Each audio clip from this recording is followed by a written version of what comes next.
Hi, and welcome back to Grassroots Crypto, where I like to teach people about crypto. And in this video, I'm going to be talking about THORChain's lending, or the Thor Fight lending design. So there's been a lot of discussion of late, and I think the other day Chad put out a video regarding how lending works. I've got together a bit of information and tried to assemble it in something that's a bit digestible, so we can all learn and understand how lending works. So, like always, I've got some pictures. So let's go into it. I'm going to be covering this, kind of like a bit of an overview of what it is, and then we'll be getting into some of the details. I'll try and put timestamps below so you can navigate to the parts that you particularly want. So first, let's talk about what THOR is, because that's going to be mentioned a lot. So THOR is essentially THORChain's stablecoin. It's like a derived deal to understand what 1 USD is, and it's based off the current stablecoin pools. So it's very similar to how it was before. So if you take all the current pools within THORChain, and then you would add the RUNE and the asset depth, you would get the THOR pool, and then it uses the median price of that. So if we're going to go to THORSwap, and I will put this in that one, then you'll be able to kind of, it actually makes it good. And then we put in the USD. It'll be picking out whatever's the middle, because obviously it's not, it's not 100% a dollar all the time.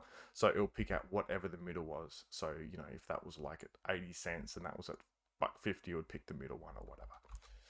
Anyway, so that's THOR. That's how it gets used. Currently get used for outbound costs to be a minimum of $1. So this kind of mechanism is already in place. However, unlike the original THORFi design, the depth of it changes, and it reduces exponentially based off recent trade volume. And I'm going to go through that more in detail when we go through other virtual pool depths. But THOR, essentially a stable coin, but not really like an algorithmic stable coin like others are, but a stable coin within THORChain. It has no market cap. You can't get it. You can't store it. You can't be sent it. It's just an internal accounting mechanism only. So now let's go look at the loan opening and closure process. So here we have Alice. Alice is a BTC holder. She's got 2 Bitcoin, and she wants to deposit that in order to open up a loan. Her BTC is worth 20 grand, because that's my numbers that I'm using here. So her collateral is going to be 1.998 BTC once she goes through the double swap, and the collateralization ratio, which is based on how much loans already outstanding on the pool, is 200%. So the debt issue is going to be 0.999 BTC, and it's going to be denominated in THOR, so US dollars, which is approximately this amount. She wants to take out a loan in USDC. So when you actually deposit BTC, you can take it out in another asset. It doesn't have to be in kind. It can be in Ethereum or whatever asset you want. So that's cool. And then she's going to receive this amount of BTC. So let's actually find out how this all works. So when Alice goes, she sends the transaction into THORChain. So I've tried to color code it. So this is THORChain, and this is internal counting. So she sends it in, and this goes to a normal L1 pool, and it gets swapped to RUNE. And then there's going to be a bit of a fee. That fee goes to the BTC pool, which will grow the pool a little bit. That RUNE is then moved over to swap it for THOR.BTC. And this is a derived asset, THOR.BTC, and it's internal, which is again a little bit different to the original THORFi design. Anyway, so this amount of RUNE means this amount of BTC. And just as a bit of a clue, I've kind of put these boxes on top because it was kind of confusing to me when I was making this about switching between BTC amounts and RUNE amounts. So I've tried to have all three in these little boxes on top to translate, like this amount of BTC equals this amount of RUNE, and then that way you can see the deduction as it moves through the swaps. Anyway, so that amount of RUNE produces this amount of THOR.BTC, and this is what the actual collateral is recorded as. So whilst 2 BTC was sent in, the collateral is actually this amount. So that is sent to this lending module and kind of like held there. And then from that, based off the collateralization ratio, actual debt will be issued. So the CR is 200%. So what we do is we take that and divide it by 2, which gives us about that much BTC. And then that is actually recorded as the debt within THOR. So that's kind of important to understand here. And that's another derived asset. And that's, like I said, the debt in that amount. So that amount will this amount of collateral is used to release this amount of debt. And we'll do the reverse in a little bit later.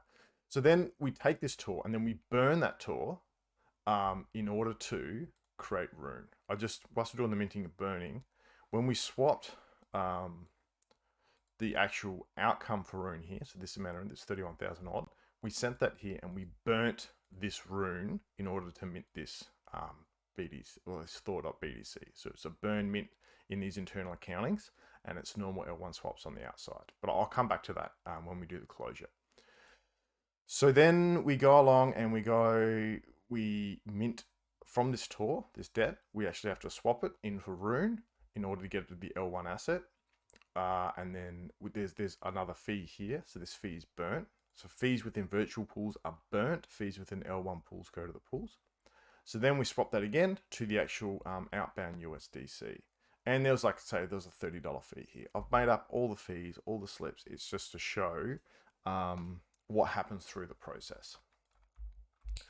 So while she put in 2 BTC and then her collateral is 1.998, and the debt here is 19,080, she ends up, once she goes through all the swaps and yada yada yada, ends up with 19,940 USDC that's paid to her.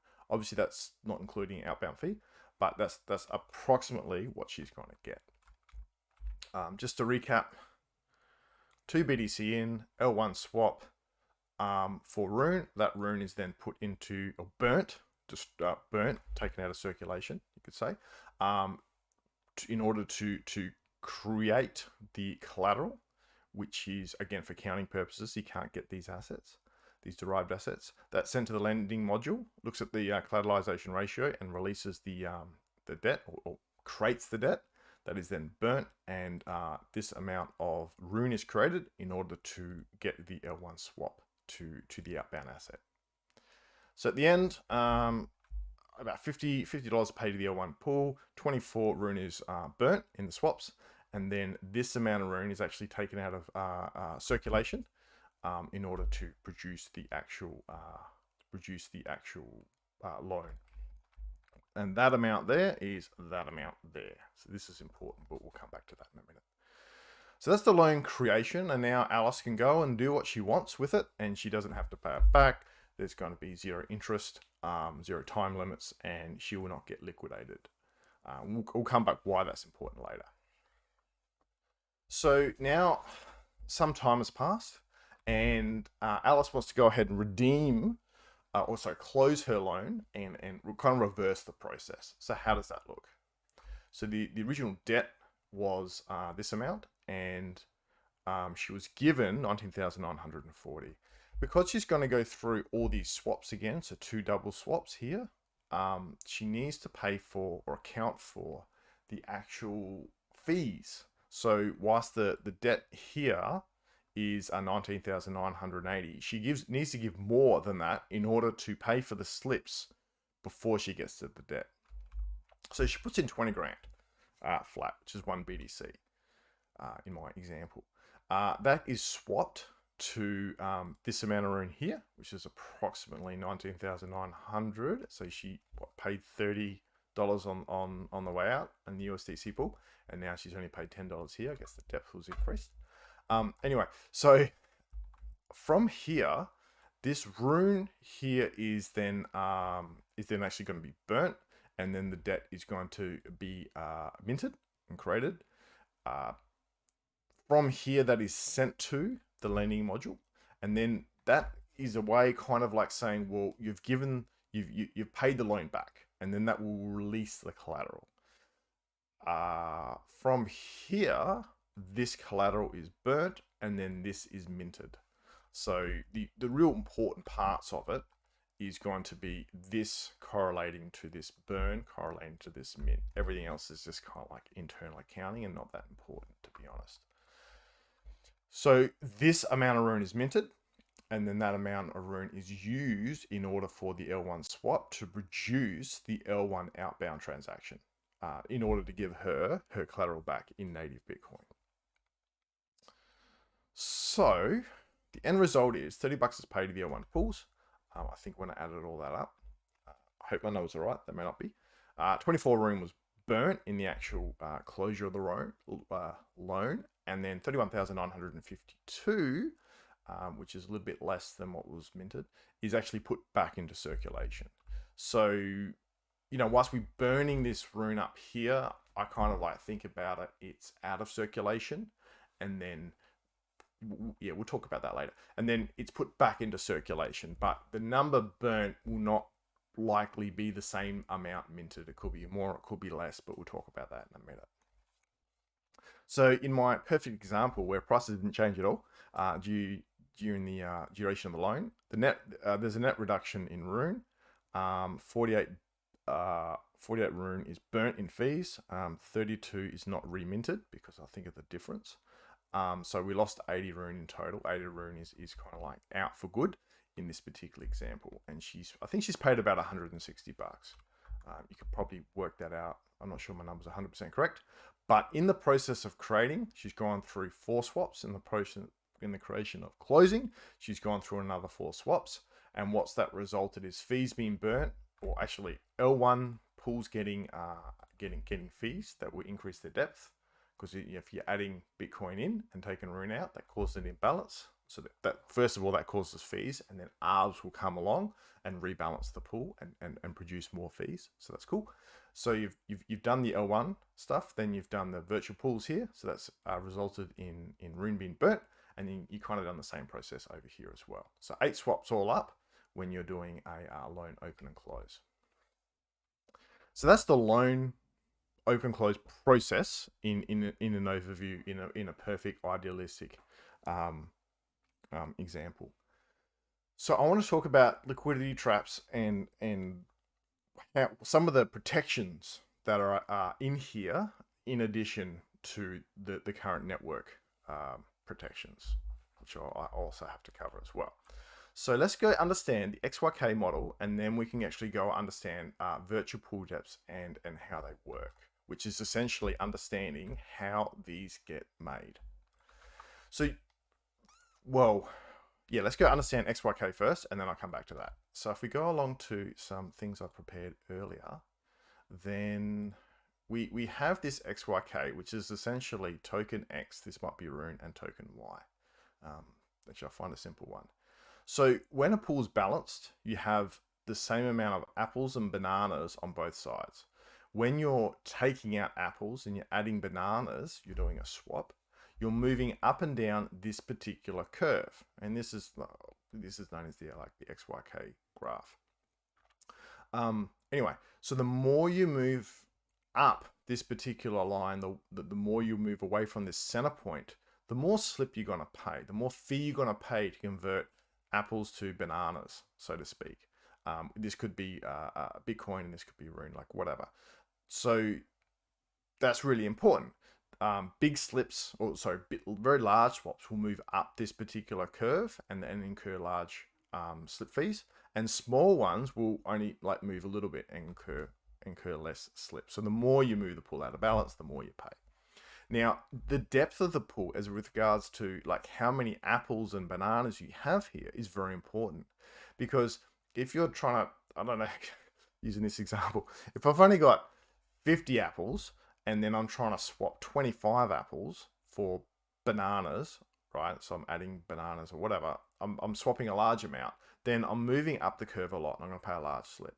If there was 5,000 apples and I'm still swapping 25, then we're only going to move a little bit, because how much I move up and down this curve is relative to the size of this swap and how many there of each. So that what's known as the depth.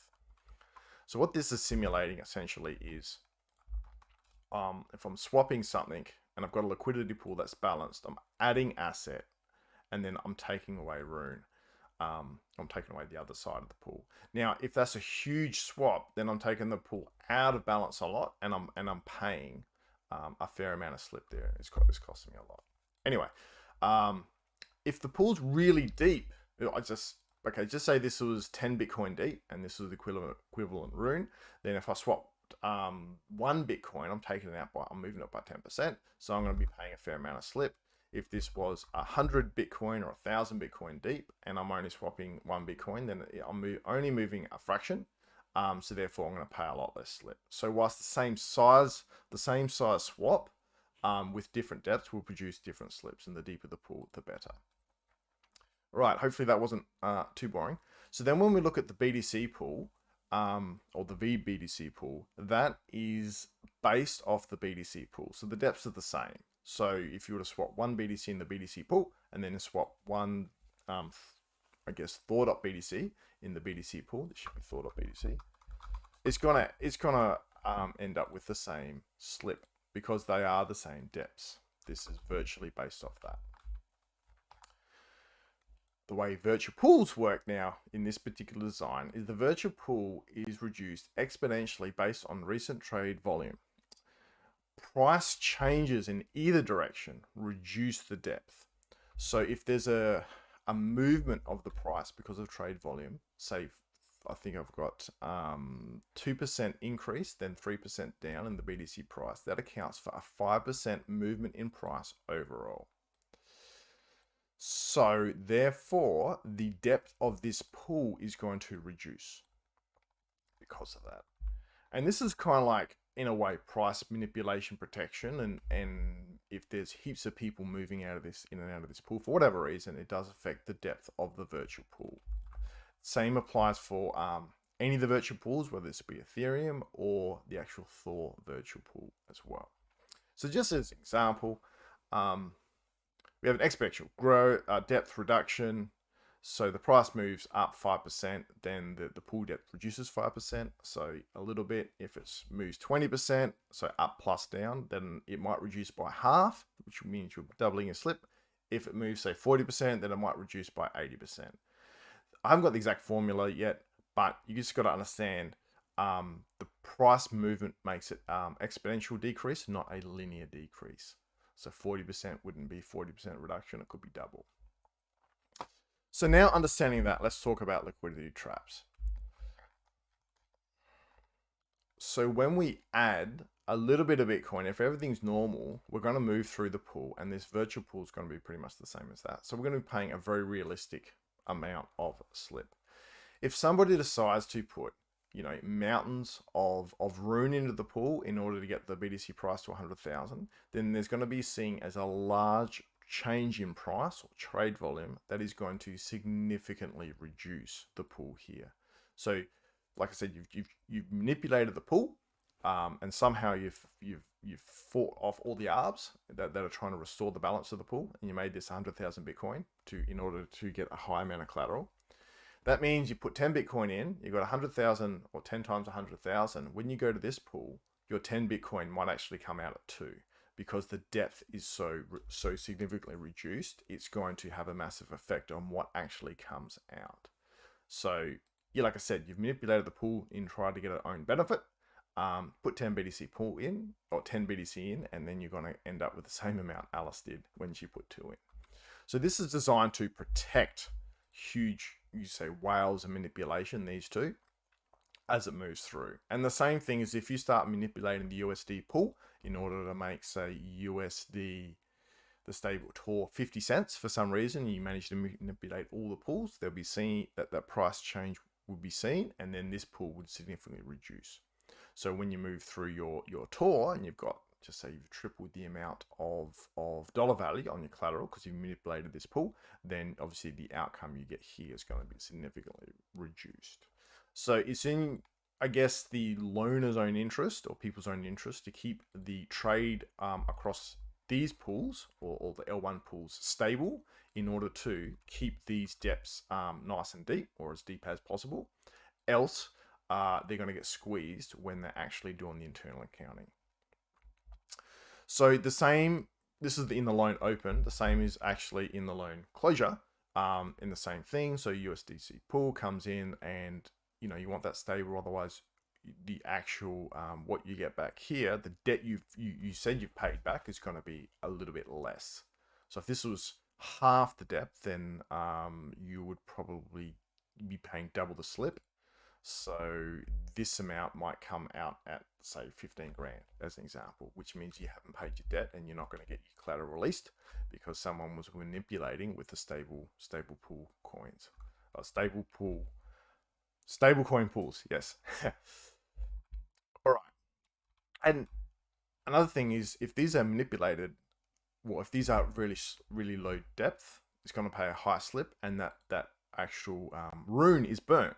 So this 8 rune, if this was really shallow, might be 50 rune, 100 rune. All right, you got 15,000 in, it might be 10,000 rune, and that's burnt for good. It's never coming back. So it really does start to penalize anybody trying to manipulate the pools for their own benefit.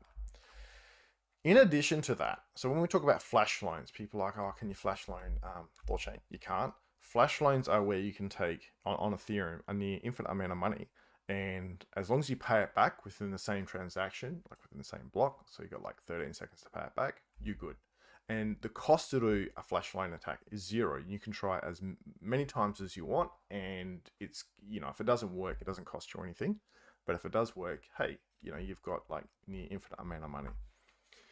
Within THORChain, there's a whole bunch of delays for conf counting and outbound delay that's built into it, as well as swap limits and all these other protections that make any type of flash loan or quick loan kind of impossible. So if you send Bitcoin in, you're waiting at least 10 minutes for that actual Bitcoin to be settled within, or to be realized within THORChain. Like, it'll see it, but it's not going to credit you the actual deposit until it's gone through at least one confirmation. And the more Bitcoin, so if this goes over, say, 7, then you'll be waiting 20 minutes and so on and so forth. And it's the aggregate of Bitcoin into the network. So if 15 people are sending 1 Bitcoin in, it's going to see it as 15 BTC in. You might be waiting like 30 minutes for that BTC transaction to settle. So you're at least waiting 10 minutes here. For an outbound delay of, say, 20,000, you're waiting 6.5 minutes. For large ones, you're waiting up to an hour. That's the max for an outbound delay. So large amounts in and you get squeezed over here, you're going to be waiting a large amount of time out. And I'm just following my example.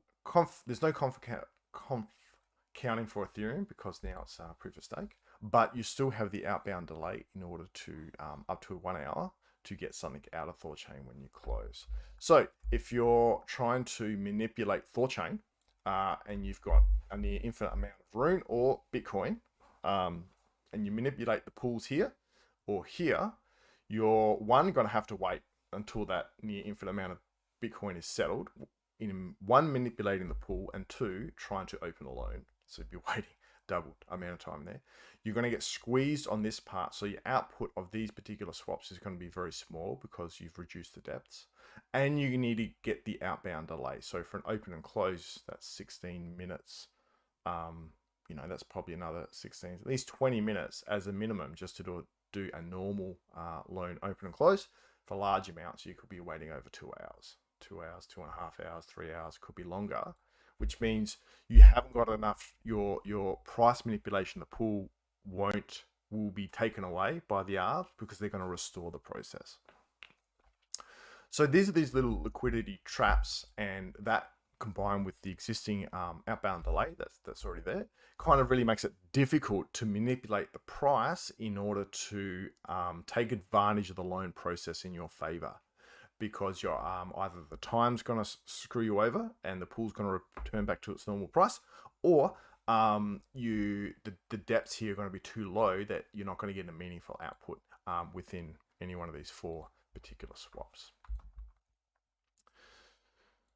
Right. Now let's talk about lending. So Alice, just say she puts 10K up of BTC in order to get a $50,000 loan with this collateralization ratio of 200%, which could be much higher when this launches, but we just go with this, a nice, easy example. Now, in a bear market, like we are now, then her loan collateral is going to reduce. So her BTC that she put up is now worth 30K because it's been like a massive reduction. But her loan value is 50,000. So she's like, why am I going to repay this when the amount of money I'm holding is going to be less than the collateral? So this is under collateralized loan here. So in this case, she doesn't want to sell, which is fine for the network because it can keep liquidity and keep its pools nice and deep to enable swapping. If it's over collateralized, say in the bull market where everything goes up and everything's fantastic, then her $100,000 worth of BTC she put in is now worth double, and she's only got a $50,000 loan value. So of course she's going to go likely redeem that because her collateral is worth more. And then she can use that collateral to get a new loan and hopefully for a more a high USD amount. So that explains why, like, the network wants that liquidity. It wants to hold it. And it does want to liquidate you because it wants to keep the liquidity, and it has no time limit because it's prepared to wait. It really is like a liquidity capture. It wants to encourage loans. It wants to encourage people putting liquidity into the network because overall, that's what it's trying to do. It's trying to increase liquidity in the network to increase depth. All right, let me go back to my notes up here in order to make sure I've got that. Oh yeah, so min amounts for loan. So whilst I've talked about all these liquidity traps, there will be tools, kind of like there is for swaps, to say, well, if I put 2 Bitcoin in, I want to ensure I have a minimum amount of output. So if I'm not getting more than $19,000 for my 2 Bitcoin, then I don't want to go through with the loan. This will stop people, I guess, putting collateral in blindly and then getting shafted because these things are really low because someone else is doing something dodgy. Oh, I do want to also say that within these two traps, the collateralization ratio will also be another thing, because the higher that is, the less you're going to get for that particular collateral. So you put 10 Bitcoin in and then your collateralization ratio is 200%, you're going to get like 10 Bitcoin is 5, thereabouts, and then minus swap slips, and if it's 500, you only get 20%. So you're going to put 10 in, you get 2 out. So the higher that is, the less actual debt's minted, the more collateralized, I guess, it's going to be, and then the less risk there is that somebody's going to be taking huge amounts out in the loan. Right. Let's have a look at those notes again. So probably we'll move on to the more complex stuff now, because I think we've covered everything else here. And these are some notes. Like, it's really hard to put pictures on this type of stuff. So there's 2 factors working on the price of RUNE. And the idea with this is for scalability, as well as to increase the price of RUNE in order to scale. So there are 2 effects. So the buy pressure of RUNE by ARBs. So when we go along and we put in a huge amount of asset and then we take away RUNE, ARBs need to come in and they need to get RUNE from somewhere in order to replace this and take away the asset. So ARBs need to find RUNE from somewhere. They're going to find it from another pool. They're going to go to an exchange and get it. They're going to go somewhere to get RUNE. And I mean, at the moment, you could say that there's a lot of RUNE lying around, and when this first starts out, there's not going to be much an effect.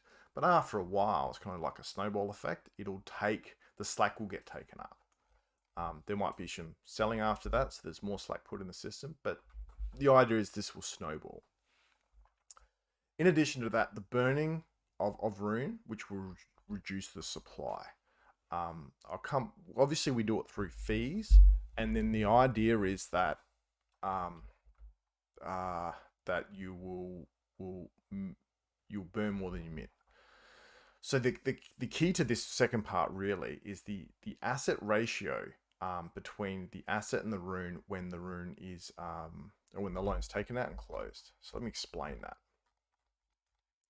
So as you can see here, when we create the loan, we burn RUNE, this amount of RUNE, for whatever that relates to the output of the L1 swap. So this amount of RUNE is burnt, and it's taken out of supply through the life of the loan, and that's great. So straight away, that's a supply reduction. When we close the loan, we have to mint the actual RUNE. So the ratio between, this is the ratio between RUNE and asset. You would want a RUNE and asset when the loan's opened versus the asset ratio between it when it's the loan's closed. You kind of want that better. You want this RUNE to be a higher price, which means you're going to get a better ratio. And the better the ratio, you could say, the less RUNE is going to get minted versus, well, like when the loan closes versus when it was open. So you can see here it was 984 and here it was 952. So this works out a little bit better. But if lending succeeds, then this, as an example, this would be 31,000 and this would be 20,000. So this really starts to become a net deflationary thing on top of the fees burnt because the ratio change. And let me just go explain that. I really hope I'm explaining this well. If the asset price goes up, so the Bitcoin price goes up and RUNE price stays the same, and or the RUNE price drops and the asset stays static, then there's the risk that the RUNE supply will increase. Now, the collateralization ratio mitigates this because obviously less debt is actually created, and the higher the CR, the more likely it is to protect of a supply increase or more RUNE getting minted than burnt. But then the reverse is true. If the RUNE price goes up or the asset price stays the same, or the asset price drops and the RUNE price stays the same, so either way, RUNE's going up relative to the asset, the more RUNE will be burnt than created. And the higher the CR, it amplifies this. The CR protects against inflation, and it also amplifies the chances of deflation of RUNE. Put in simple terms, maybe just pause and read that. I've talked about lending in the bull and the bear markets. Obviously, RUNE is a smaller, everything's smaller market cap than BTC. So on bear markets, it's going to do, poorer compared to Bitcoin, but in the bull markets, it's going to do better. And we talked about some of what rational actors would do in those two markets. So let's understand some risks. So while the original THORChain, automated market maker kind of deal, didn't really care about the price of RUNE too much because that was always going on and your RUNE would always get swapped out for whatever asset ratio. It just didn't care. With synths and savers, the price of RUNE currently matters. And I talked a lot about that in one of my savers and POL one, because the more savers, the more risk of IO, so the more that hurts liquidity providers. So the price does start to matter of RUNE. POL mitigates the risk, and there's obviously the synth minting cap to avoid the risk where pools become insolvent or fractionally reserved with regard to the synth required collateral. I think I have this here, so we don't want the synth required collateral going beyond the depth of the pool, because that'll be bad. I mean, people could redeem their synths, but if in a bank run scenario, you couldn't. So it'd be fractionally reserved at this point. So the price matters here, so you don't get too much IO and particularly overrun the pool. And that's why the caps are in place. And yeah, PL works there to counteract the caps. So lending is more price sensitive in a way because it can cause more RUNE minting, thus decreasing the price of RUNE and increasing the supply. The collateralization ratio mitigates this risk by not allowing too much, debt to be minted. It reduces the amount of debt to be minted, which affects how much RUNE gets minted when the loan is closed. And the circuit breaker, which we'll talk about in a sec, is the contingency to this risk. So if it goes out of hand, the circuit breaker will kick in. As THORFi develops, the price becomes more sensitive. THORFi becomes more price sensitive to RUNE. So the goal is to increase the price of RUNE for many factors, but we don't want it to go down heaps. So the circuit breaker, what's this circuit breaker? RUNE has a current supply of 500 mil, and there's that risk that it could be inflationary, that more RUNE is minted. So if the RUNE supply hits 500 mil, the circuit breaker will kick in. Now, loans will be able to be redeemed and closed, but the minting of RUNE that happens in the loan closure will be taken out of the reserve. This will be taken out of the THORChain reserve that's already in the current supply, but it will not be minted. no more loans will be able to be created, but additional loans, well, loan closure will be honored, but taken out of the reserve. Thus, you could say holding firm and honoring the hard cap. The supply cap. There's actually, you can go to the supply here, and from memory, there's about 485 million. So there's, nearly 10, what's that, 12 million wiggle room between the current RUNE supply and the 500 mil cap. And that's because things have been lost with kill switch and people have sent it to the wrong address, kind of like how lots of Bitcoin's been lost through it being burnt or just lost forever. So there's less than 500 mil in circulating supply at the moment. Sorry, not circulating supply, actually in existence. So there's a bit of wiggle room even for when lending was to take off. Right. 15 million, 12 million, whatever. I showed you the details. So the analogy here is like THORChain's a casino and it has stacked the odds in its favor with the collateralization ratio, having all these slips, having those liquidity traps that I talked about. It's got all of these odds in its favor. And it's kind of like playing odds and evens. The chances aren't 50-50 because if it's on 00, then you lose because it's not an odd and even. So it's always stacked in its favor. THORChain doesn't have to win at every table or win every game, and it likely won't. It just has to win overall on the floor. And it's the same type of approach that it's done with synthetics and impermanent loss protection as well. It just needs to win overall. Now, if THORChain does start to lose, obviously it's going to suspend the trading, gambling, whatever. It's going to stop the loans, and then it will honor those loans, pay people out from its own bank. So the TLDR is, if things go south, THORChain takes the risk, not the user. And there are protections in place. Right. So let's talk about, I'm hoping that the last aspect here. There's 3 pillars to THORChain when it talks about growth, and there's a nice article that was put out by 9 Realms about this, and we talk about the total bonded, the assets and liquidity pool, and that's known as depth, and then the swap volume, because volume produces fees, which produces revenue, and it also increases depth. So whenever THORChain thinks about things, that's what it's trying to target. And you can read an explanation here. All the links and stuff will be in the description below. So when we do a swap from BTC to RUNE, it produces fees, and the fees go to the pool.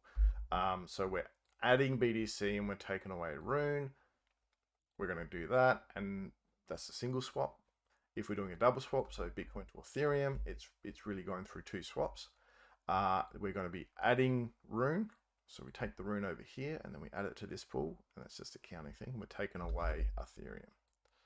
So this is a swapping process, and fees are paid in each one by the person doing the swap.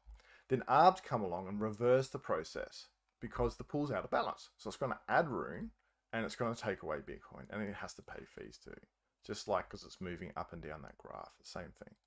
So then same happens in the Ethereum pool. ARBs come along and they add Ethereum and they take away RUNE. In order to bring the pool back into balance, we'll get to that center point of the graph.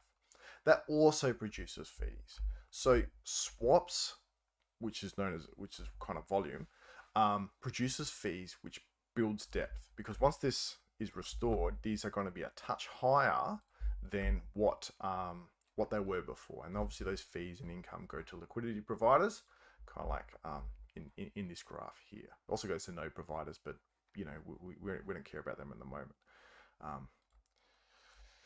So then as the pool grows, as the pool grows, it adds to what's known as the total pool. So as more synths get added, the pool gets bigger. As liquidity providers add liquidity, the pool gets bigger. As POLs required, the pool gets bigger. So the pool's continually growing, and the pool has an upper limit of how much it can grow.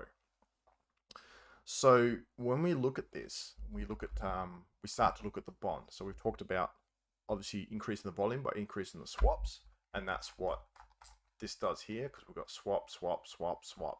Particularly these are the L1 swaps that pertain to the pool.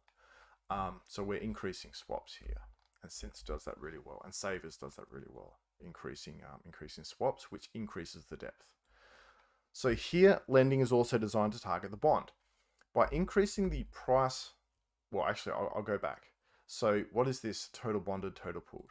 The total pooled is the total amount when you add up all the pools combined within the system. So the total amount of RUNE, which is adding up all of this stuff within every pool. It's like 26 pools. So you add up all the RUNE in all the pools, you get that. You add up all the assets value, you get that.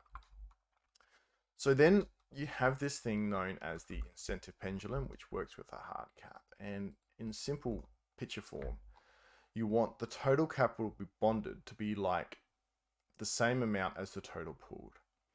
Now, when we talk about RUNE, usually the RUNE amount is the same as the actual asset amount. So you want this to be double the amount of that. Yeah. So when we have total pooled, total bonded, which is done by the node operators, it kind of like looks like this. And this is the security that the node operators provide because they're handling these assets here. So you want that to be, the same as you want the assets or the RUNE side to be double that. The other way around. You want that to be the double as this. You want that. Okay. Complicated stuff. The hard cap is when the total bonded, or the total bonded cannot exceed the total pooled. So when we get this total pooled, just say this is 250 million, this cannot be greater than this. This always has to be greater than 250 million. If I make that smaller, I think this is double, whatever. So there's a limit to how much total pooled. So the idea is you want to increase the total bonded within lending because that helps scale it. So by increasing the total price of RUNE, what you're doing is increasing the total bonded amount, increasing the value, which increases the amount of RUNE over here. That gives space for assets to be added, because if there's no assets added, then obviously RUNE will be sold off and a couple of assets will be added because things are going up. But then the total bonded here, the amount that it can hold relative to assets, stays increased. It kind of like it holds. So if RUNE's going up heaps, the depth of the pools might have only gone up a smidgen in response, but what the bond can secure, the amount of assets that it can secure, has gone up drastically. So increasing the price of RUNE in effect increases how many assets the total, how many assets can be in the total pooled, and essentially the TVL of the TVL of the network. I hope that that makes sense. In plain English, if we increase this, the total bonded, through the price of RUNE, or adding more RUNE through bond operators, but particularly the price of RUNE, then we can add more assets. Thus, we can grow the network in the TVL. That, in addition with the swap and depth growth, is how you build all three pillars at the same time. Now, there are some numbers for all the people that are going to be like, oh, well, how does this all work? Chad had some numbers in his video, which actually I do recommend you have a look at. That was actually really interesting. And there are some numbers here. Someone's made this, and you can go through and make your own and have a look at the scenarios and have a look at the inflection point for, how much RUNE needs to decrease for there to be a positive increase in the supply. You can have a look at that. I don't want to go through the numbers, maybe in a separate video, else this will be way too long. Right. Takeaway, as I kind of try and just wind this one up, the lending design is new to DeFi. This hasn't been done before, not that I know of, and not that Chad or anyone else knows of. It does have inbuilt protections in addition to the existing protections, which I've talked about with the outbound delay, the conf counting, the swap limits, and the liquidity traps. And it leverages the existing, CLP and slip protections and all that type of stuff. So whilst lending's aimed to be deflationary, there is actually the risk of the supply increasing, of it actually being inflationary instead of deflationary. But it does have an upper limit protection with the circuit breaker. This design is not 100% kind of complete, and it may not be 100% accurate to the implementation that's actually there, particularly these mirrors. The mirrors finalizing, these numbers are not set. We don't know what they're going to be, and these have a dramatic effect on the risk of lending. Like the CR, if the CR was to be 900% putting out, then people are only ever going to be able to get a loan for 10%, no more than 10% of their actual collateral, which, you know, really risky. If they make that 95, 99%, so there you go. The collateralization ratio controls the inflection point, the point in which the supply increases because the RUNE's gone down. So RUNE can go down by a certain amount before there's actually a net increase in the supply of RUNE, which is explained quite well in Chad's video in this, the RUNE price inflection point. Yeah, that one.